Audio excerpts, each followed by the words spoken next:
I was kicked out at 19, with no money, but I found a way to build a life that proved my mom's rejection was her biggest mistake, and I let her know. I did not get a cake on my 19th birthday. My mother did not throw me a party or even wish me a happy birthday. Instead, I received a duffel bag thrown at my feet and a frigid gaze that chilled me as sharply as the December wind outside our shattered front door. "You're an adult now, Ethan," she remarked with her arms crossed and lips taut. "Time for you to figure life out on your own." She strolled back to the kitchen as if she hadn't just tossed her only son out of the house with no warning and no money to his name. I stood there in my beat-up sneakers and thrift shop blazer, carrying a bag I couldn't recall bringing. Later, I understood Mom must have done it for me the night before when I was still sleeping in my bed, dreaming naive thoughts of maturity, which meant independence, rather than abandonment. I waited at the door for her to reconsider, or at least give a ride to the bus station. She did not. The front door snapped shut behind me with a finality that was more powerful than any dispute we had ever had. I suddenly found myself homeless. Happy birthday to me. I suppose I should back up and provide some context before you dismiss me as just another youngster crying about growing up. My name is Ethan, and I was still in high school when this happened. Yes, I'm 19, but I'm not even halfway through my senior year. I got decent grades, worked part-time at a small grocery shop, and stayed to myself. I was not out partying or getting in trouble. In every way, I was the type of child who deserved a chance, or at the absolute least, a place to stay until graduation. However, in my mother's perspective, the day I officially became an adult was the day I stopped being her responsibility. Growing up, there was only the two of us. My father was never in the picture. When I was 8, I inquired, and the reaction was silence and a slammed cabinet door. Following that, I stopped asking. Mom worked several odd jobs: cleaning homes, waitressing, occasionally vanishing for a week or two and returning with more money and bruises. When she was around, she was either fatigued or furious, or both. Still, I tried not to give her any more reason to shout. I kept the flat tidy, prepared basic meals, and made excuses for her when she neglected to attend parent-teacher conferences. I quickly realized that love, at least in our household, was conditional. She didn't say, "I love you." Not even in the midst of routine. There were no hugs or affection, only rules, demands, and lots of guilt. If I asked for new shoes, I would be ungrateful. If I received an A, it was not an A+.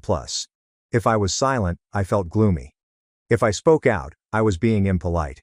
The goalposts kept changing, and no matter how hard I worked to fulfill them, it wasn't enough. Still, I hoped that turning 19 would be different, that she'd see I was trying and would be proud, even if she didn't say it out loud. I wasn't expecting a party that we couldn't afford, but rather a supper, or a peaceful evening together. I was gullible enough to imagine she would care. It turned out that she had been waiting for the day when she could finally wash her hands of me. The night before my birthday, I'd gotten home from work to find her in one of her moods. She was chain-smoking near the window and pacing like a trapped animal. I did not say much. I knew better, but I offered to reheat some leftover noodles. She waved me off without saying a word. Later, I overheard her on the phone in her room, talking fiercely. I couldn't understand much, but one line struck out. "He turns 19 tomorrow. I don't owe him anything." After that, I laid awake most of the night trying to convince myself that she didn't mean it, and that I had misunderstood. But deep inside, I knew. I believe I knew for a long time that she was just looking for an excuse. She wanted her life back, whatever that meant for her. And I was simply in the way. Her load, justification, and guilt. The morning began with quiet. There was no breakfast or welcome, only the bag at the door and those words. "You are an adult now. Discover life on your own." I did not weep. Not then. I simply nodded and walked away, feeling as if I was leaving behind something that had been shattered long before I recognized it. I went 3 kilometers to a park that I used to visit as a child, sat on a freezing bench and opened the package. 3 pairs of jeans, 4 shirts, 1 sweatshirt, a toothbrush, and the $25 I had put in an envelope under my mattress. She had taken that as well. I assumed she thought I didn't need it. That marked the beginning. The initial cut. That night I sat at the back of a laundry, covered in my hoodie, listening to the machines buzz. The following week flew by, sleeping on benches, eating whatever I could afford, and bathing at the gym whenever I could slip in. I did not inform anyone at school. I was too proud and humiliated. I continued turning up, exhausted and hungry, pretending that everything was all right. Teachers began to notice, but no one spoke anything openly. I overheard whispering. "He looks unwell. Something's wrong with Ethan, but no one has inquired. One day my guidance counselor approached me privately. Mrs. Carson. She was one of the few adults that looked me in the eyes and truly meant it. She inquired if everything was well at home. I tried to lie, but the truth simply slipped out. She did not cry or gasp. She was just listening. Really listened. Then she went to work. She assisted me in applying for emergency housing, speaking with the principal about lunch coupons, and even requesting a favor from a local group that assists children in crisis situations. I didn't want to accept charity, but I had no other alternatives. That small bit of assistance kept me alive. Meanwhile, I never heard from my mother. There are no calls, texts, or anything. She vanished as if I never existed. I was out of her life. And that was just how she wanted it. But here's the deal. Every night I went to sleep on the chilly shelter bed. I made the same pledge to myself. One day, she'd come to regret all she said to me. One day I'd be far above anything she imagined I could ever be. She would have no option but to watch it. Not because I sought her approval, I did not. Not anymore. But I wanted her to understand that she was incorrect about me, about everything. And when that day arrived, I would not shout, I would not fight, I would simply grin and go away. I wasn't sure how I'd do it yet. But I knew one thing for certain. I would make sure she regretted it. Every single syllable. And the first fisher in that strategy. A few weeks later, I discovered a truth about my mother that she never expected me to learn. For weeks after I was booted out, I kept telling myself it was just temporary, that she'd come around, and that she was probably simply anxious, terrified, or overwhelmed. I clung to that illusion as if it were the only thing holding me up. Because if your own mother can throw you aside like garbage and not care, what does it say about you? But she did not come around. In fact, the more I understood, the more obvious it became that she had been arranging my leaving for a long time. Mrs. Carson assisted me in enrolling in the local juvenile shelter's assistance program. It wasn't glamorous, a bunk bed in a shared room, alternating duties and twice-weekly group meetings, but it was warm, safe, and mine. For the first time in a long time, I felt some sense of steadiness. I worked extra hours at the grocery store and did night shifts when possible. I kept my head down and my grades up. My social life vanished, as did my ability to care. Every spare minute was dedicated to survival. I didn't have time to digest my sadness. Not until a frigid Thursday afternoon in late January. It all started when I ran into Mrs. Parker, our former neighbor from the building. She was strolling her small dog outside the community center, where I had volunteered for additional service hours. She recognized me right away, though I must have aged 10 years since she last saw me. "Oh my goodness, Ethan," she exclaimed, pulling her coat closer. "Are you all right, sweetie? Your mom said you went off to college early." I hadn't noticed. "College?" she nodded. "That's what she told everyone. Said you got a scholarship and left on your birthday. She was just telling Mrs. Turner about how proud she was, how you were becoming a man and starting your life." I didn't know how to answer. Proud. She had not even texted me. Hadn't attended the January graduation planning meeting, where parents were asked to RSVP for cap and gown payments.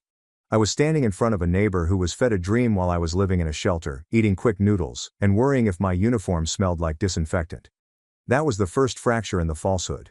And things just got worse from there. It turns out that my mother did not simply toss me out, she replaced me. Her younger sister, Aunt Rachel, visited from Florida a week after my birthday. I didn't realize it at first, but one of the building's younger kids sent me a direct message on Instagram. "Your cousin is living at your place now? What happened?" LOL. I had no idea I had a relative. Curiosity and something worse, like fear, compelled me to probe. Aunt Rachel has a child younger than me, maybe 16. His name was Aiden. I remembered the last name from when I used to sort mail at our apartment building. Aiden has moved in and out of group homes. Trouble at school, minor theft, all of the things my mother accused me of when she was upset. But I never committed. Now he was sleeping in my bed, wearing my old sweatshirt, and rummaging through the fridge, which I used to load with goods I had paid for. And my mother was uploading cheerful selfies with him. Caption things like, "So proud of my nephew. New beginnings, red heart. Nephew, not son." Son did not exist anymore. Apparently I felt like I was floating above my own life, as if someone had taken a hacksaw to the foundation of my identity and left me to balance on the splinters. The one person who was supposed to love me unconditionally had chosen to reinvent her life. And I was airbrushed out of it completely, but I wasn't angry yet. Not until I found the envelope. I was helping Mrs. Carson organize a charity drive at the school office, and she had this big stack of mail that needed sorting: scholarship offers, community flyers, report cards. One envelope had my name on it, thick and official looking. On my birthday, December 17th, I received a letter from Millstone Technical College offering me a full-ride scholarship for their business management program, complete with a monthly stipend and housing options for low-income applicants. The letter was dated December 2nd and delivered to my home address. I stared at that paper for a full minute before the full horror of it clicked. My mom got the letter. She knew. She knew I had a way out, and she never gave it to me. I folded the paper back into the envelope, my hands trembling. "Mrs. Carson," I said, barely above a whisper. "Can I ask you something strange?" She glanced up. "Of course. Do you know whether it's legal for a parent to reject a college offer?" Her eyes narrowed instantly. "Ethan, what did you discover?" I handed her the envelope, and she read it twice before sitting straight in her chair. "She knew," I continued, almost able to keep my voice steady. "She knew I had this, and she still booted me out." Mrs. Carson didn't say anything, but I could tell she was upset by the way her jaw tightened. She promised to help me contact the school directly, and she did, but it was too late. The acceptance deadline had passed, and they'd already moved on to the wait list. The administrator sounded genuinely sympathetic. "If we'd heard from him in December, this would have been a done deal," she said. "But now there's nothing we can do." I walked out of that meeting in a daze, not because I'd lost the scholarship, but because I'd never had a chance to accept it. My mother had stolen it from me. A way out, a future, and for what? That's when the anger finally came. The kind that sits deep in your chest and hums like a machine. I spent the next few days in a fog, going to work. I went to class, but my mind kept replaying every time I tried to impress her. Every time I cleaned the kitchen so she wouldn't yell, every time I brought home an A, hoping that would be the thing that made her see me. She didn't see me, she never did. She saw what she needed: a scapegoat, a workhorse. And when I stopped serving that purpose, she replaced me without blinking. What pushed me over the edge? What turned that anger into something more focused, more dangerous, was Aiden's birthday party. It was on February 20th, a Saturday, and I only found out because someone tagged the apartment complex in a post, and I followed the breadcrumbs like a bloodhound. I don't remember making the decision to go there, but she threw him a full party with balloons, a banner, and a freaking cake with "Welcome to the family Aiden" written in cursive icing. I saw it all: the videos, the group selfies, my mom drunk and dancing, holding a red Solo cup like she was 21 again, and Aiden grinning like he owned the place. I remember standing outside the building, my fists clenched in my coat pockets, watching the party through the windows. I wasn't going to go in because I didn't want to give her that satisfaction. But then I saw her come outside to smoke, just like she used to, and something inside me snapped. I walked up slowly. She didn't notice me until I was a few feet away, and when she did, she stopped. Then she smiled, the phony one she used to give teachers and landlords. "Well, look who finally grew a spine," she said. I said nothing. She motioned into the apartment. "You're not invited." I figured.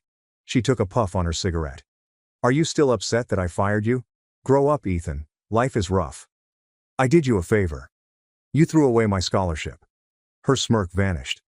"I found the letter," I replied, my voice strained. "You knew I got accepted and you hid it." "What?" She scoffed. "I knew you'd muck it up. You couldn't even clean your room." "What? I was meant to let you spend someone else's money on a dream you'd drop out of in a semester? You never gave me a chance." "I gave you life," she replied, her voice rising. "I also gave you 19 years. That's more than I received from my parents." "You didn't give me anything," I replied, moving nearer. "You took. You grabbed everything and are still doing so. But not for much longer." She narrowed her eyes. "Is this a threat?" "No," I said. "It's a promise." And with that, I turned and walked away. I could feel her eyes on me the whole time, but I didn't look back, not once. That was the breaking point, the last time I saw her face to face. But it wasn't the last time she'd hear from me, because from that point on, I stopped surviving and started planning. I'd like to say that after confronting my mother, something inside me shifted right away, and that I walked off into some metaphorical sunrise, head high, heart strong, already halfway to a better life, but that's not what happened. What happened was that I fell apart. On the outside, I continued to do what I needed to. I showed up for work, sat in class, and nodded through meetings with my case manager. To anyone watching, I appeared to be any other tired teenager counting down the days until graduation. But inside, I was unraveling. That confrontation with my mother, her coldness, her certainty that I would fail, didn't just hurt, it hollowed me out. Everything I'd been holding together with duct tape and denial came crashing down: rejection, betrayal, and the way she'd replaced me like an old piece of furniture. I couldn't stop thinking about how easily she'd taken everything I'd worked for, not just the scholarship, but also the belief that I mattered. Worst of all, I believed her. For a while at least, I started arriving late to work, not because I didn't care, but because I couldn't sleep at night. My mind would loop the same memories over and over. Her telling the neighbors I'd gone to college, the photos of her smiling with my replacement, and that damn cake with "Welcome to the family" written across it as a joke. I'd lie there in the shelter bunk, staring at the ceiling, heart pounding, wondering if she was right, if I'd screw everything up, if I was broken. I failed 2 quizzes in a row, forgot to bring my gym clothes, missed a meeting with my counselor. Small things, but they added up. One Friday afternoon I skipped school entirely. I couldn't do it. I sat on a bench behind the strip mall near the grocery store and gazed at the cracks in the pavement until the sun began to drop. I didn't weep or do anything. I simply sat there thinking, I can't keep this up. I can't keep pretending I'm fine. That was my lowest point. But the funny thing about rock bottom is that it's quiet. No one's cheering, no one's watching, and no one's waiting for you to climb out. You just sit there with your pain until you either give up or decide to move. That's what I did. I made one small move. I called Mrs. Carson. I don't remember dialing her number. I remember her voice on the other end, calm and warm, like someone turning on a light in a dark room. I told her everything, not just about my mother, but about how I felt, the weight, the exhaustion, the shame. I expected her to give me a pep talk about how strong and capable I was, but she just said, "Ethan, you don't have to carry this alone anymore." And then she showed up. That spring, something began to shift. She started checking in every few days, sending me little texts like, "Did you eat today? Need help with homework? Want me to proofread that essay?" These tiny lifelines began to pull me out of the fog, reminding me that maybe, just maybe, I wasn't invisible.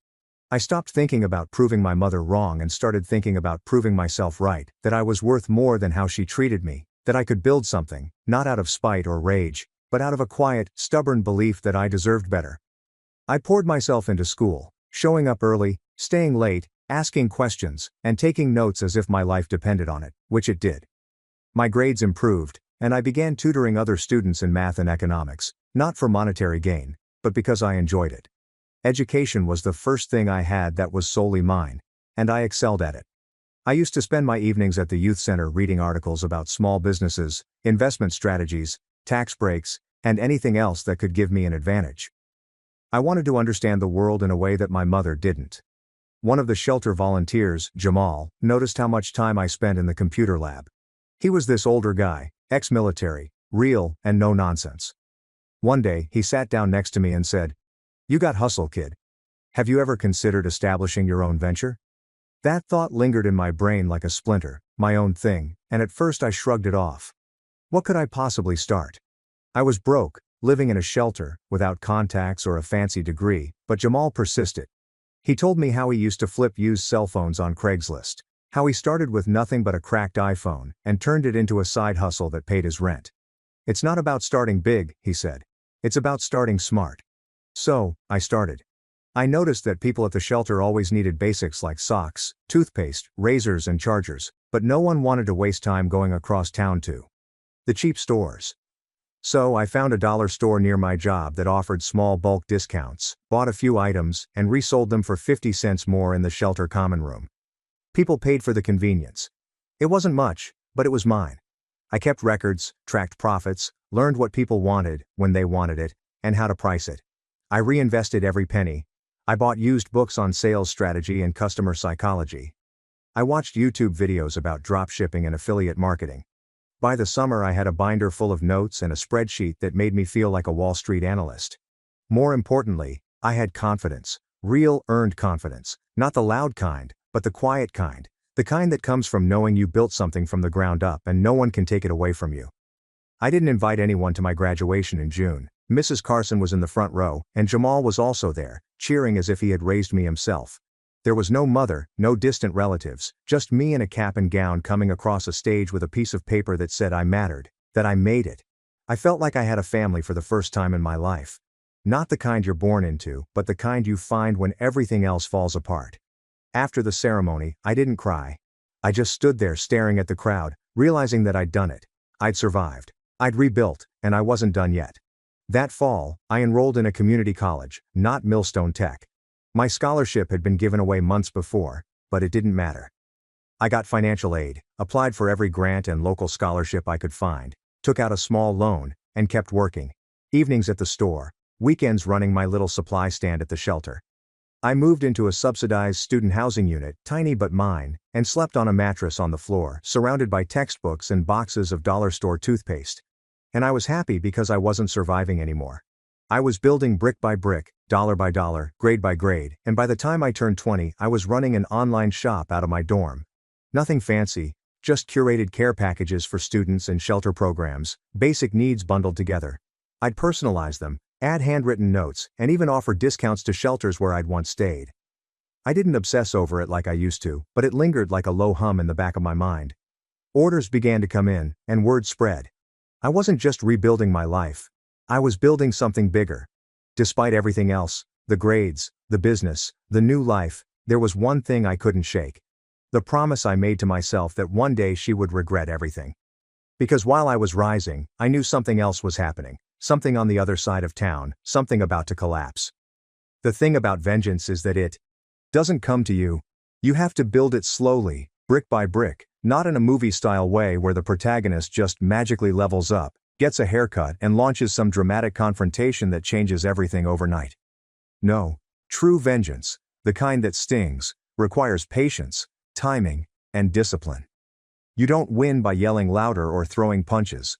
You win by being so successful, so undeniable, that the person who wronged you has no choice but to see you, acknowledge you, and regret every single choice that led them to that moment. And I was getting there. By the age of 20, my side hustle had taken off.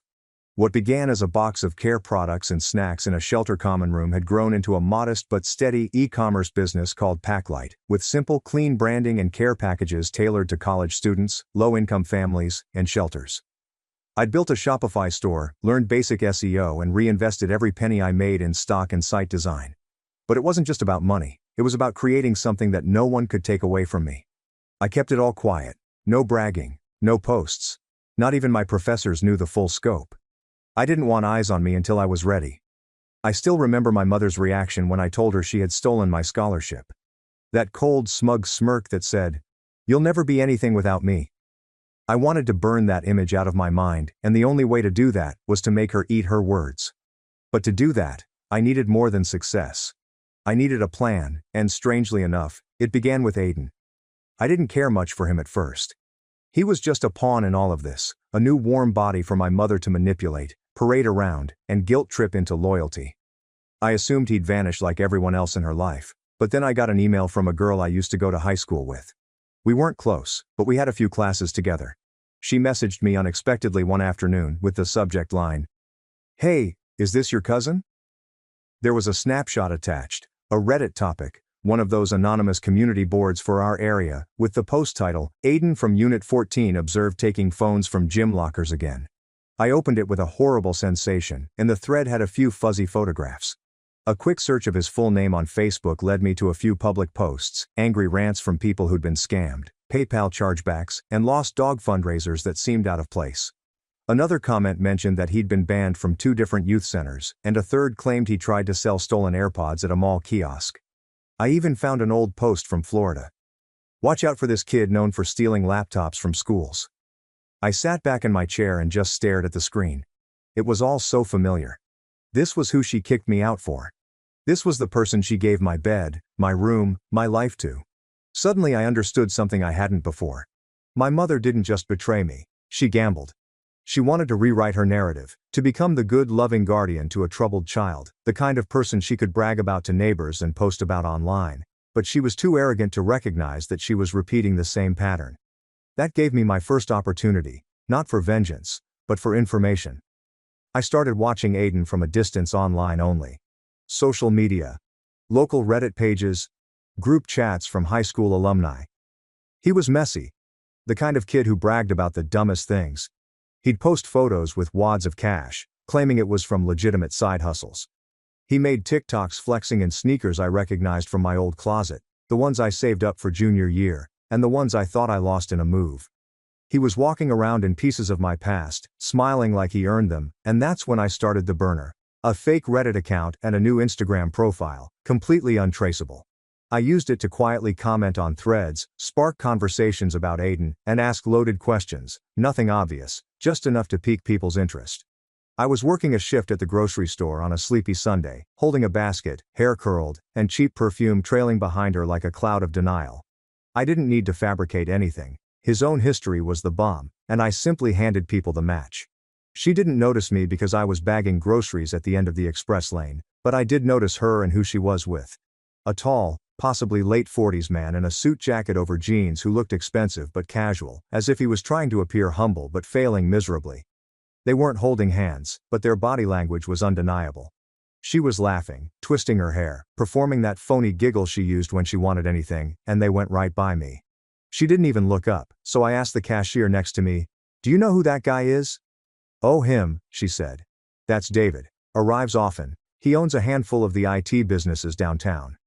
"I think he's loaded," said David, giving me my second opportunity. David Salvatore, owner of 3 small electronic stores in our county, did local commercials, had a LinkedIn, and even an Instagram where he mostly posted photos of the stores, a couple of trade show photos, and recently her. I waited until she left, then asked to take my break early. I stepped outside, took out my phone, and searched David's tech store hometown. A post from Valentine's Day was buried in the feed, a photo of a dinner plate, a candlelit table, and just visible at the edge of the frame, her hand, the ring she always wore, with the caption, "Best V-Day I've had in years." Lucky man, that confirmed it. She'd landed someone new, someone with money, which meant she had something to lose. And that was my third opening. I spent the next 2 months building the pieces of what would become the setup. First, I revamped Packlight, got serious, registered the business, opened a P.O. box, applied for a micro grant from a nonprofit that helped youth entrepreneurs, and got it. I used the funds to invest in inventory, automate parts of my fulfillment process, and even hire a part-time web designer from a freelancing site to polish the site and rebrand it. Then, I created a special section on the website, Packlight Partners, a program for businesses to sponsor care packages for youth shelters, complete with branded thank you notes, social media shoutouts, and a community partner badge. Guess who I contacted? David's stores. I used a fake name, posed as the marketing manager, and sent a formal pitch via email, complete with mock-ups. I knew he'd bite. He was exactly the kind of guy who wanted to appear generous. We went back and forth for a week and eventually, I got a confirmation. "This looks great. I'm happy to donate some accessories and be featured. Just keep our brand visible. My girlfriend loves this kind of community work." His girlfriend, of course, had spun some lie about how she used to work with kids or run support groups or whatever else she fed him. And now she was about to be publicly linked to my company, the company built by the son she abandoned. But I wasn't done yet. I needed one more thing. Receipts. So I started collecting them. Every Reddit thread, every photo of Aiden holding stolen goods, every comment from someone who claimed he owed them money, every blurry gym security photo, every Twitter rant, and every TikTok with flexing cash. I created a Google Drive folder with captions and sources, organized by date, and backed it up 6 times. Finally, I ordered one of my own care packages, but this one contained something special. A typed letter signed with my full name and addressed to David. Inside, I thanked him for supporting youth like me and mentioned how I started the business after being kicked out of my home at the age of 19 with no support from my family. I didn't mention names because I didn't need to. I let the timeline, tone, and emotional weight speak for themselves. I wanted him to ask questions, and I wanted her to sweat, because now I had everything. I wasn't going to drop the bomb just yet. I wanted her to see who I'd become, what I'd built from the ashes she left behind, and the proof of her betrayal, a platform she couldn't ignore, and a reputation she was just beginning to build, one that I could demolish with a single truth. That's when the real revenge would begin. The finest form of vengeance doesn't show up in a blaze of glory or a screaming brawl in a parking lot. Instead, it enters quietly, takes a seat at the table you built, and calmly waits for your adversaries to realize they're eating their own consequences. That's precisely what I did. After David agreed to be featured as a Packlight partner, I waited 3 weeks before the campaign launched, just enough time to set the stage. I updated the site, made it look professional and minimalistic with clean lines, soft colors, and big text thanking David's store for sponsoring care packages for underprivileged youth. Then I added one final touch, a spotlight story on the homepage, a personal essay titled, Kicked Out at 19. Now I'm sending help to children like me. It was brief, no more than 600 words, no names, no crying dramatics, just my voice, calm, clear, and devastatingly honest. I told the narrative of the morning I turned 19, the packed suitcase, the closed door, the understanding that I wasn't loved, simply tolerated until I was no longer legally necessary. I wrote about sleeping in a laundromat, missing my scholarship offer, and discovering I'd been replaced in my own home. I didn't beg for sympathy, I just told the truth. At the end of the essay, I thanked our new business partners, including a local electronics company owned by a man who reminds me that there are kind, generous adults out there. I knew my mother would see it. David followed the company's Instagram, and I tagged him in the post that published the story, which quickly gained popularity. Small accounts, non-profit sites, and a handful of local influencers reposted it, and the shelter where I used to stay even wrote a remark expressing their pride in me. 3 days later, I received a message from David, which was brief, consisting of only a few lines. David. Hi Ethan. I just read your tale on the website. This is powerful stuff. Forgive me for asking, but is your mother's name Laura? I gazed at the computer, my heart pumping, and finally typed, me. Yeah, she is. He didn't respond right away, but I knew I had thrown a bomb into his carefully manicured picture of her. 2 days later, I received a call from a number I didn't know. I let it ring, and it was her voicemail, breathy and frightened. Hey Ethan, I noticed what you had written. I believe we need to chat, please.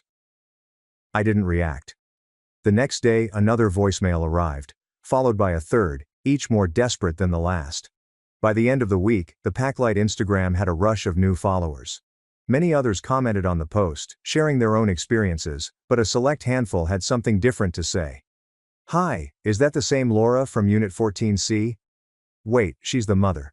Wow, I booted him out for Aiden. That lady was always sketchy. I knew it. Then, someone, not me, put a link in the comments to the Reddit threads regarding Aiden, the gym thefts, the frauds, and the phone locker drama, which spread swiftly. The lady who claimed to be a devoted guardian of a problematic adolescent had booted out her own son and covered up the misdeeds of a boy with a developing reputation for stealing. Once that fire was set, it was impossible to put out. Within days, people were putting it all together. David contacted us again, this time with less interest and more sadness. David. She said you fled away. She said you were trouble and that she had protected your relative from an awful household. I believed her. I'm sorry. I didn't respond since there was nothing to say. He simply ended his sponsorship with no fuss or headlines, but I observed that all of her images disappeared from his Instagram over a few days, followed by the consequences. Aiden was arrested 2 days before my 21st birthday for attempting to sell stolen laptops on Facebook Marketplace under his real name. The cops traced the serial numbers back to a community center that had been robbed a week before, and he was caught on camera, and guess who showed up on the local police blotter? You guessed it, Laura Williams, 46, charged with obstruction and possession of stolen property. When the cops came knocking, she tried to hide the laptops in the crawl space, claiming they were donations and she didn't know they were stolen. They didn't buy it, and her mugshot was grainy. She appeared older and worn, as if she had just realized the party was ended and the check had bounced.